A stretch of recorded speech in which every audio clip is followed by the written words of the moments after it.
Amy Colby 37, belts that should be higher in tournaments than what they are initially listed as. I think she means sandbagging. Sandbagging.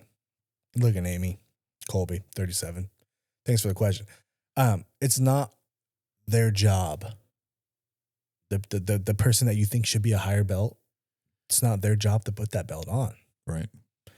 If they've already a different belt and they put a lower belt on and go compete, then they're a piece of shit. Right. Okay? Yeah. They've been given a purple by the professor and they're competing at blue belt. Look, are there brown belts that could beat me?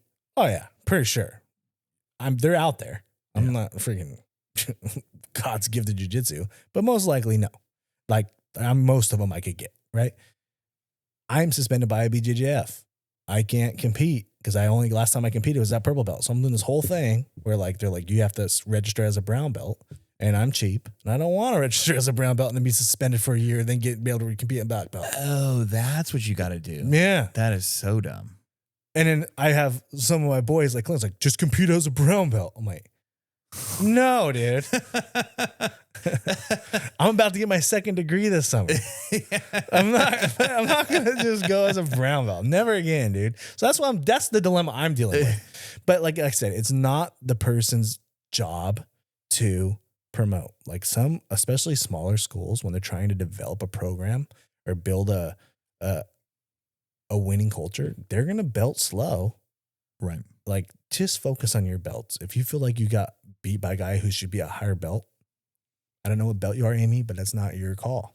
That's that person's professor's call. Right. Yeah, it's not in their hands. It's most likely not in their hands. Like I was a white belt for 5 years, and I might say I was one of the baddest white belts of all time because I was fucking 5-year white belt. Okay. I was good, dude. I was the king of the spazzes. Why do you have so many stripes? I was zebra. I was El Zebra. Some people would call me El Zebra. Some people call me the freaking king of the spazzes. I was like the white belt guy. And my professor at the time would not give me my fucking blue belt. Just wouldn't do it. Maybe I wasn't doing something that he was looking for, but it took me 5 years. Damn. So I wish I was a blue belt. When I got my blue belt, I was so happy. I was like emotional. Yeah. Because this freaking white belt was in my backseat of my Camry. And it was in the backseat of my Mazda 3. And my Camry. Like 2 cars. I had 2 cars of this belt. Belt is outlasting. And I wish I wanted the blue. And then I finally got my blue. And then I was a blue belt for 6 months and then got my purple. So it all caught up. But it's not the person's fault. It's the professor. But usually IBJJF does like a 2-year thing.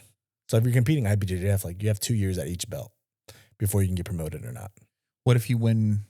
Unless you win at all, an adult, I think. Don't quote me on that. I could be wrong. But if you win Worlds, I think you might get a pass, but I think that's only for adults. Really? Yeah. I don't think Masters that matters. So even like, let's say no chances happening, but hypothetically. Matt goes to brown belt Worlds. No, I'm brown belt. I'm saying, let's say I go to Worlds as blue belt. I win. I'm at that point. I'd be a year and a half into blue. I think you got to wait. Really? I could be wrong. 100% could be wrong. I might be wrong. I'm wrong a lot. I got to wait to compete. My wife tells me all the time I'm wrong, but who knows? Yeah. I don't know. I think it's only adult division that you can jump, but I could be wrong.